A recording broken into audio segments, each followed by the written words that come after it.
Vendo a primeira epístola de Pedro, e hoje nós daremos continuidade, em 1 Pedro capítulo 4, leremos nessa manhã dos versos 12 até o 19.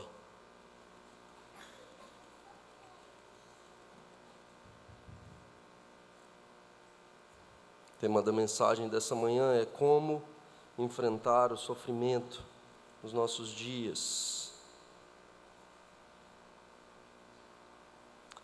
Diz assim a palavra do Senhor: Amados, não estranheis o fogo ardente que surge no meio de vós, destinado a provar-vos, como se alguma coisa extraordinária vos estivesse acontecendo.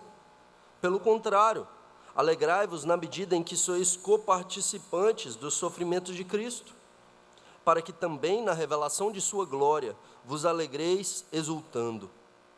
Se pelo nome de Cristo sois injuriados, bem-aventurados sois, porque sobre vós repousa o Espírito da glória e de Deus. Não sofra, porém, nenhum de vós como assassino, ou ladrão, ou malfeitor, ou como quem se intromete em negócios de outrem. Mas se sofrer como cristão, não se envergonhe disso, antes glorifique a Deus com esse nome. Porque a ocasião de começar o juízo pela casa de Deus é chegada. Ora, primeiro vem por nós. Qual será o fim daqueles que não obedecem ao Evangelho de Deus? E se é com dificuldade que o justo é salvo, onde vai comparecer o ímpio? Sim, o pecador. Por isso, também os que sofrem segundo a vontade de Deus, encomendem a sua alma ao fiel Criador na prática do bem. Como enfrentar o sofrimento em nossos dias? Há um sofrimento grande nesse mundo. Cristãos sofrem por causa do Evangelho, sofremos por muitas coisas, né? Os flamenguistas hoje estão felizes, mas sofreram por muito tempo, né? Depois de um período de sofrimento, agora estão felizes. E quando olhamos para o nosso mundo, a gente pode perceber que há esse mal indizível nesse mundo. Olhando para a história da igreja, quando a gente vê em Apocalipse, sobre a igreja de Pérgamo, é dito lá de Antipas, a fiel testemunha, bispo de Pérgamo, discípulo do apóstolo João, um mártir durante o período de Nero, exatamente o período em que Pedro escreve essa carta, durante a perseguição de Nero à igreja. E Antipas, por causa dessa perseguição aos cristãos, aqueles que se opunham a oferecer sacrifícios a outros deuses, aqueles que eram perseguidos por adorar a Deus, o único Deus, e a Cristo, seu único Filho. Antipas, então, nesse período, ele é preso, e quando liberto, ele começa a professar a palavra de Deus, ele continua a pregar a palavra e convencer as pessoas que parassem, as pessoas de Pérgamo, que parassem de oferecer sacrifícios aos falsos deuses, de modo que ele foi reprovado pelos sacerdotes pagãos, que o capturaram e levam ao templo de Ártemis. E ali naquele templo, Antipas, o bispo de Pérgamo, ele é colocado dentro de um boi de bronze. E esse boi de bronze, ali dentro, então, ele é queimado. Eles colocam um fogo ali debaixo daquele boi de bronze. E esse homem, Antipas, ele é cozinhado vivo dentro daquele boi, por causa do nome de Jesus. Quando ouvimos uma história como essa, a gente se pergunta, mas por que existe esse sofrimento? Por que a gente passa por isso? E Pedro, ele se dirige à igreja, continuando a falar sobre isso, nos versos 12 ao verso 19, porque a igreja estava sendo perseguida. Quando a gente olha para aquela época em que Pedro escreve, durante o verão de 64, houve um grande incêndio em Roma, de modo que dos 14 bairros que haviam, 10 foram consumidos pelo fogo. E Nero queria reformar aquela cidade, ele queria reconstruir a cidade do seu jeito, e muitos passaram então a acusar Nero de ter sido o autor de colocar fogo em Roma. E Nero então, no intuito de tirar esse peso de sobre si, ele passa então a culpar os cristãos que moravam em alguns dos bairros, em sua maioria, que não foram queimados e que já eram alvo de perseguição entre os romanos, considerados como ateus, porque não adoravam os deuses do império, considerados como insubmissos, como rebeldes, porque não reconheciam César como Kyrios, como Senhor, como Deus, e então eles passam a ser perseguidos, sendo cristãos. Eles são chamados de cristãos de forma pejorativa, como cristinhos. Não era uma palavra, hoje nós usamos de forma boa, né? Mas na época era pejorativo, era de forma a zombar dos cristãos. E agora então em Roma, cristãos eram queimados vivos para iluminar a cidade. Não haviam cruzes suficientes para crucificar tantos cristãos. Muitos deles, peles eram colocadas em volta deles e lançados para ser comidos por feras. Lançados para serem mortos pela espada de gladiadores. E tudo isso acontecendo com os cristãos por causa do nome de Jesus. E Pedro então diz para nós como nós devemos sofrer diante disso, como que nós devemos nos portar, o que devemos pensar diante disso. E talvez uma pergunta que ecoe na mente daqueles irmãos daquela época é a mesma pergunta que ecoa pelo livro dos Salmos. Por que que os ímpios prosperam e o povo de Deus sofre? E isso ainda acontece hoje. Por que os ímpios prosperam e por que o povo de Deus sofre? E veja, o verso 12, então, Pedro diz para nós, versos 12 e 13, ele fala sobre a glória do sofrimento. Amados, não estranheis o fogo ardente que surge no meio de vós, destinado a provar-vos, como se alguma coisa extraordinária estivesse acontecendo. Em primeiro lugar, então, Pedro diz que nós não devemos estranhar esse fogo ardente que surge no meio dos cristãos, como se fosse algo extraordinário. A palavra usada aqui é no sentido, a palavra xenizo, da onde depois vem de xenofobia, por exemplo, que é a questão do estranho. Então, xenofobia é o ódio ao estrangeiro. Nesse caso aqui é essa questão de estranhar, de ter isso como algo que não é natural. Quando Cristo diz, olha, se vocês são meus discípulos, vocês serão perseguidos. Paulo, em 2 Timóteo 3,12, ele vai dizer isso para Timóteo: todos quantos querem viver piedosamente em Cristo Jesus, serão perseguidos. Não é algo estranho para o cristão esse fogo ardente. Não é algo para a gente ficar chocado, de boca aberta, no sentido de que a gente não esperava jamais por isso. Não, nós sabemos que seremos perseguidos. E aí ele usa a expressão fogo ardente, o fogo ardente. Então veja que ele já coloca aqui um artigo definido, ele está falando de algo específico que estava acontecendo. Então, os cristãos estavam sendo perseguidos em Roma. Os cristãos estavam sendo mortos por causa da sua fé. E Pedro diz, vocês estão sendo perseguidos. E não fiquem chocados no sentido de achar que isso é estranho, não. Mas esse fogo que aparentemente é destruidor, em tese, então, o fogo, ele destrói. Ele vai dizer que esse fogo não nos destrói. Quando esse fogo vem sobre o cristão, ele diz que esse fogo prova. Ele não destrói o cristão. Porque o fogo, quando vem sobre o ouro, ele não consegue danificar o ouro. Ele apenas tira as impurezas do ouro. Se o fogo vai sobre madeira, feno e palha, ele consome. Mas sobre o metal, sobre o ouro, sobre pedras preciosas, o fogo não pode consumi-los. Deus permite que nós sejamos provados no intuito de que nós possamos nos parecer mais com Jesus. É isso que ele diz no verso 13: pelo contrário, alegrai-vos na medida em que sois coparticipantes dos sofrimentos de Cristo. Nós estamos nos tornando semelhantes ao nosso Redentor, nós estamos também tomando a nossa cruz e seguindo o nosso Senhor. Os judeus eram incapazes de crer em Cristo, porque ele sofreu, mas essa é a marca do cristão. O cristão, ele toma a sua cruz para morrer nela. Muitos judeus pensavam que o sofrimento ocorria por conta de alguém que era infiel. O sofrimento acontecia por conta de alguém que não cumpria a lei do Senhor. A famosa hoje teologia da prosperidade. Se você então for obediente, então Deus vai te dar coisas materiais, você não vai sofrer.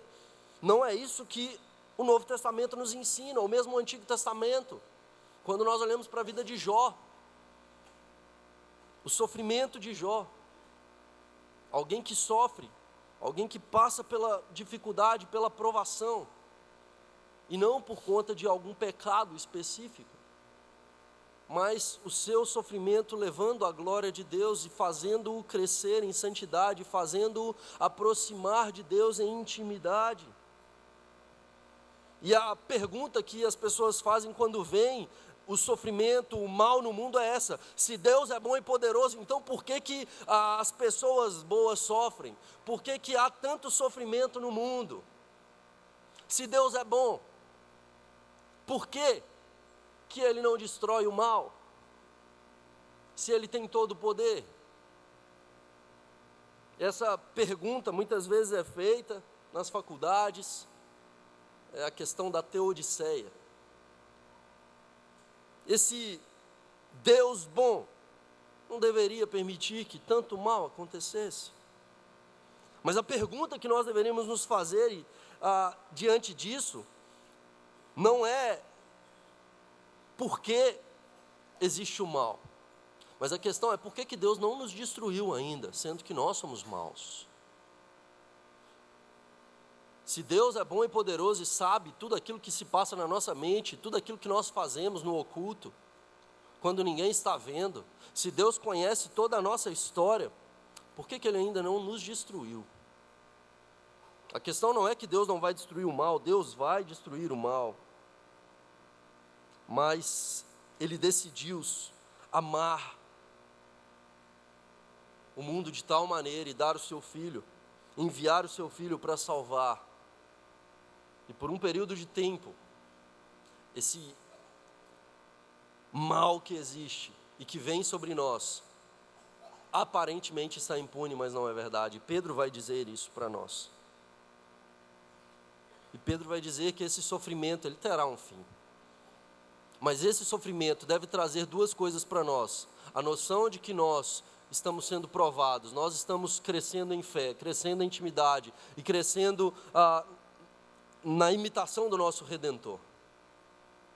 Nós somos provados e nós crescemos na imitação de Cristo. E além disso, nós devemos nos alegrar. Bem-aventurados sois quando vocês forem perseguidos. Vocês são bem-aventurados por se tornarem coparticipantes do sofrimento de Cristo.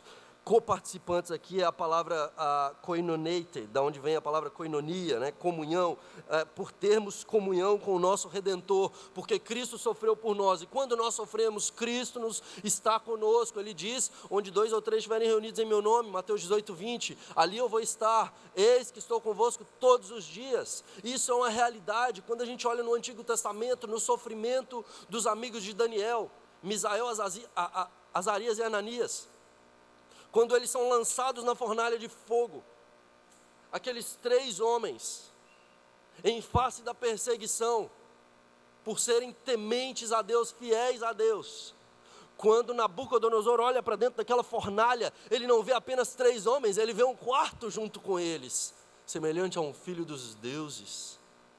Jesus Cristo está com eles ali dentro daquela fornalha. Quando nós olhamos Estevão sendo apedrejado diante do sinédrio, As pedras então atingindo aquele homem, e ele olha para os céus e ele vê o Senhor Jesus de pé à destra do Pai, diante dele para recebê-lo na glória, de pé.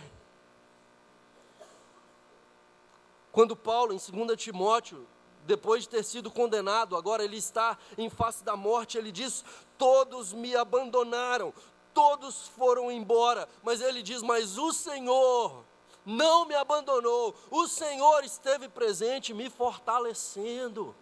Deus está conosco, queridos, e muito melhor do que uma vida de tranquilidade, sem a presença de Deus, é a gente passar pelo deserto, certo de que o Senhor está conosco, nos sustentando, enviando maná, com a coluna de fogo durante a noite, com a coluna de fumaça durante o dia, nos sustentando, no intuito de provar-nos, de nos fazer crescer, e que isso traga alegria ao nosso coração. William Tyndale, ele escreve uma carta de encorajamento para o seu amigo John Frith, que estava prestes a morrer na fogueira, por conta da sua lealdade à palavra de Deus. E ele diz assim: tua causa é o Evangelho de Cristo, uma luz que deve ser alimentada com o sangue da fé. Se somos fustigados e sofremos fazendo o bem, devemos sofrer e suportar com paciência, o que é aceitável e agradável a Deus, pois para esse fim fomos chamados. Porque também Cristo padeceu por nós, deixando-nos o exemplo para que nós sigamos suas pisadas. Ele que não cometeu pecado jamais. E nisto temos conhecido o seu amor, que ele deu a sua vida por nós. Por isso, nós também devemos dar a nossa vida pelos irmãos.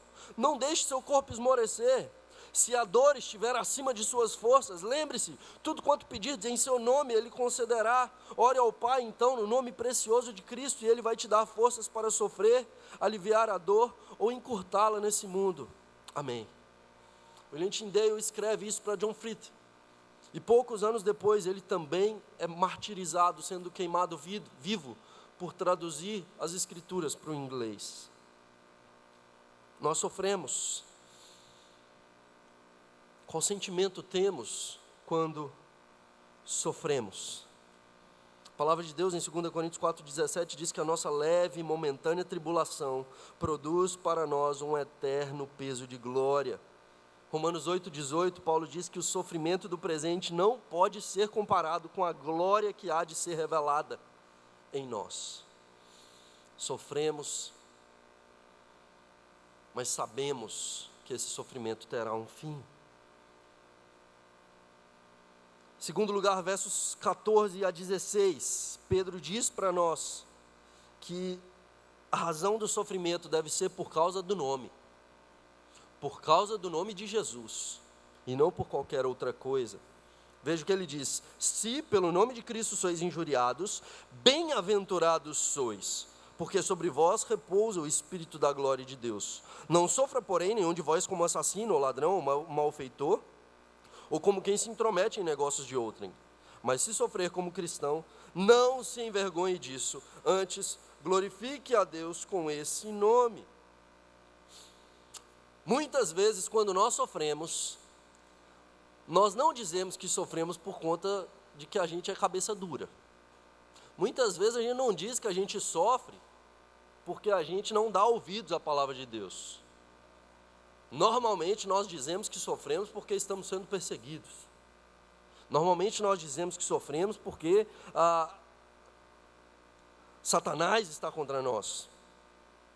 E é verdade que é possível que isso aconteça, mas muitas vezes sofremos por conta do nosso pecado, por não seguir a palavra do Senhor, por ser tardios para ouvir e prontos para falar, por sermos prontos a realizar os nossos projetos e tardios para dar ouvidos à palavra de Deus. E muitas vezes sofremos por causa disso. Sofremos no casamento, sofremos no trabalho, sofremos em tantas circunstâncias. E Pedro não está dizendo para nós desse tipo de sofrimento. Esse tipo de sofrimento, na verdade, é uma consequência dos nossos pecados. E sofremos por causa disso. Sofremos por não seguir a palavra de Deus. Mas muitas vezes sofremos injustamente. muitas vezes podemos sofrer de forma que nós não merecíamos esse tipo de sofrimento. É injusto. Esse sofrimento é justamente porque somos fiéis. É quando você se nega a mentir no trabalho, quando você se nega a ser corrupto, quando você se nega a descumprir a palavra de Deus e por causa disso você é demitido, você é perseguido, você é caluniado, difamado. É esse tipo de sofrimento que Pedro está falando aqui. É quando eu desejo ser fiel à palavra de Deus e por conta disso, eu sofro desconforto. E por conta disso, eu sofro perseguição. Por conta disso, naquela época, eles sofriam a morte.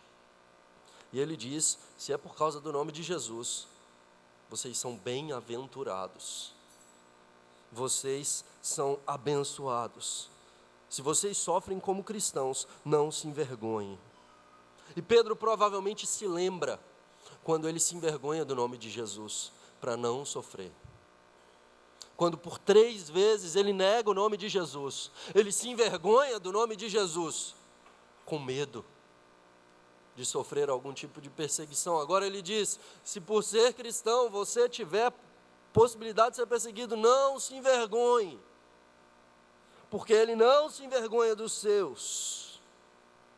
Cristo não se envergonhou de nós, ele foi até a cruz, ele sofreu a maior humilhação, a maior vergonha, e nós somos chamados a, como cristãos, essa designação irônica naquela época, a levar esse nome de Cristo, ainda que seja vergonhoso aos olhos da sociedade, como era.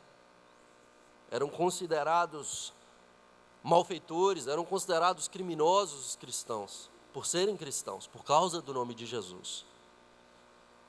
E ele diz, isso não é motivo para vergonha, isso é motivo de glória. Se vocês são odiados pelo mundo, isso é motivo de glória. Nós buscamos os aplausos de quem, queridos? Nós buscamos o reconhecimento de quem nesse mundo?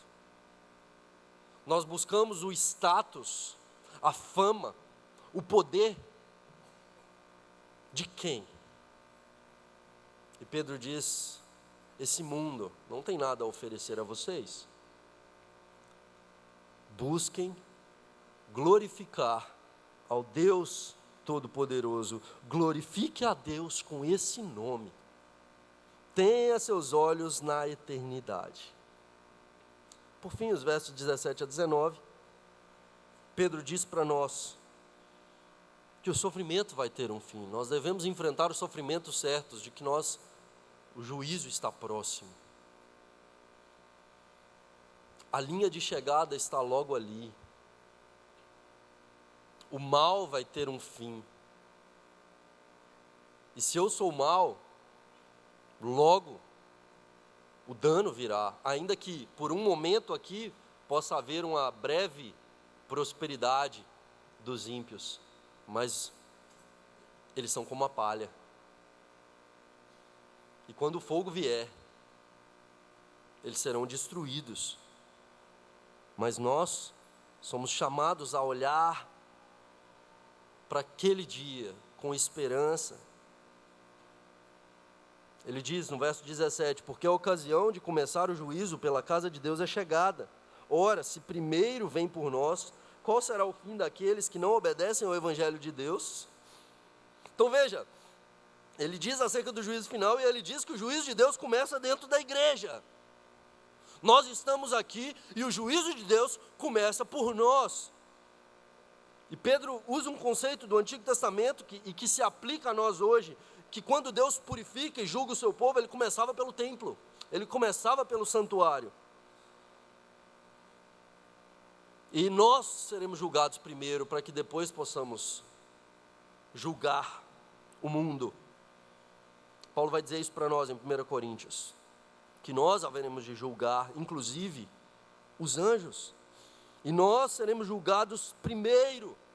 Por isso nós devemos nos portar durante a nossa peregrinação nesse mundo como peregrinos, não como sendo desse mundo, com temor, com os nossos olhos no Senhor, sabendo que Ele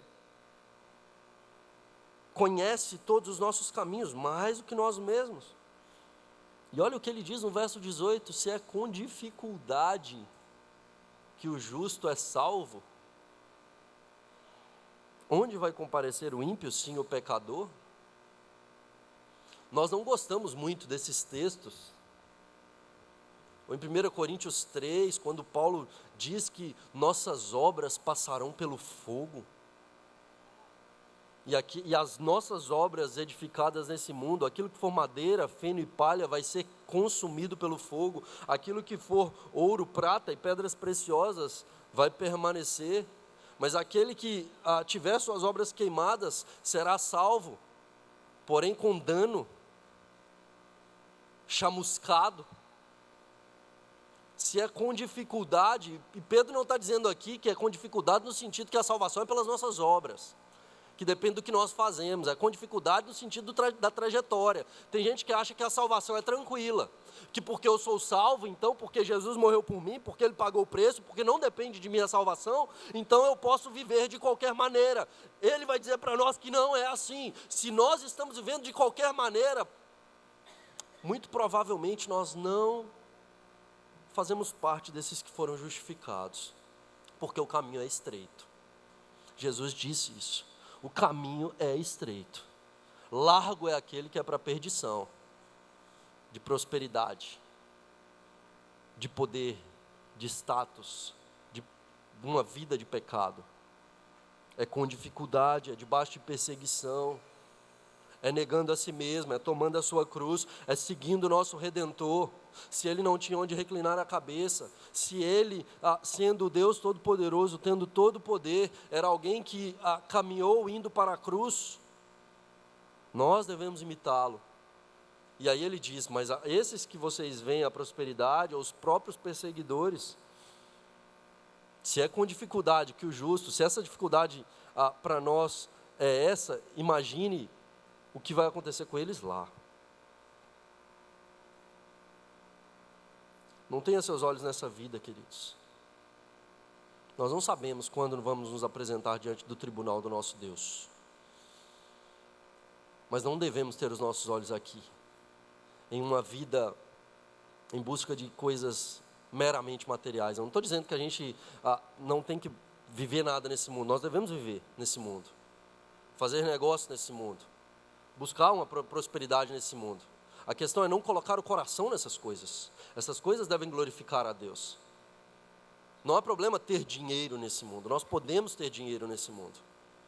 Mas se o nosso coração estiver nessas coisas, nós estaremos perdidos. Todas essas coisas vão acabar. Todas essas coisas passarão. Por isso o Senhor Jesus diz que por meio dessas coisas nós devemos fazer boas obras, no intuito de ajuntar tesouros, onde a traça e a ferrugem não pode consumir. Por isso encomendem as suas almas a Deus, ao fiel Criador, verso 19, na prática do bem. É isso que ele está dizendo. Ajuntem tesouros nos céus, encomendem as suas almas, depositem. O termo que ele usa aqui é um termo bancário, de depositar em confiança de. Coloque todo o seu tesouro, o seu coração, a sua alma no Senhor. Coloque a sua vida nas mãos do Senhor. Então você não precisa se preocupar com mais nada. Quero terminar lendo uma carta de um amigo, André Leandro. Aos 19 anos de idade ele escreveu essa carta, depois de ser acometido do segundo câncer. E ele escreve no dia 3 de outubro de 2006. E 1 ou 2 meses depois, se não me engano em dezembro, ele faleceu. Ele diz o seguinte: essa é a primeira pergunta do Catecismo Maior de Westminster e do Breve Catecismo. Qual o fim principal do homem?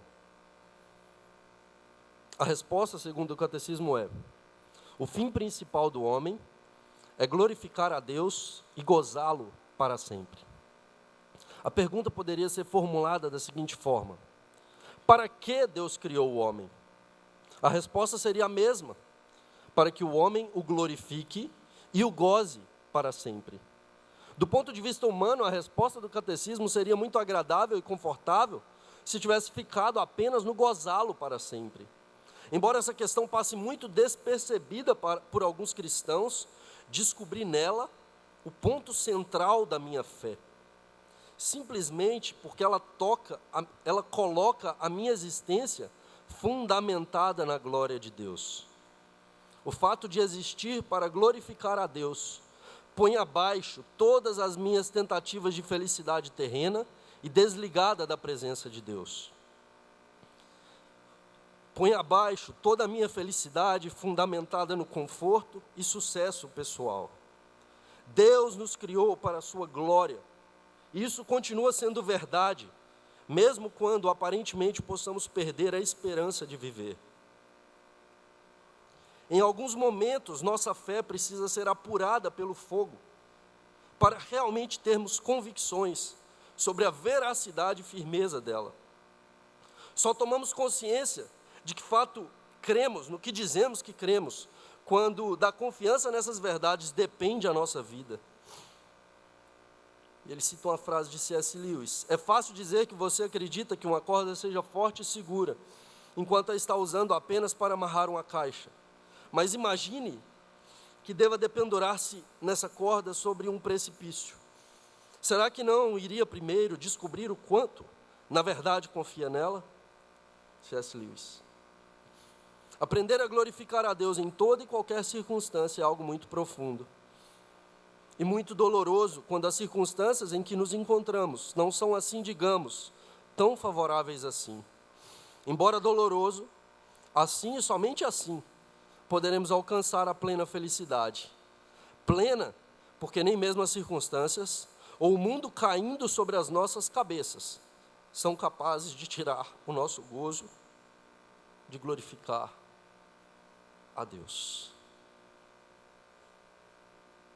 Não estranheis o fogo ardente que surge no meio de vós, destinado a provar-vos, como se alguma coisa extraordinária vos estivesse acontecendo. Pelo contrário, alegrai-vos na medida em que sois coparticipantes dos sofrimentos de Cristo, para que também, na revelação de sua glória, vos alegreis exultando. Que Deus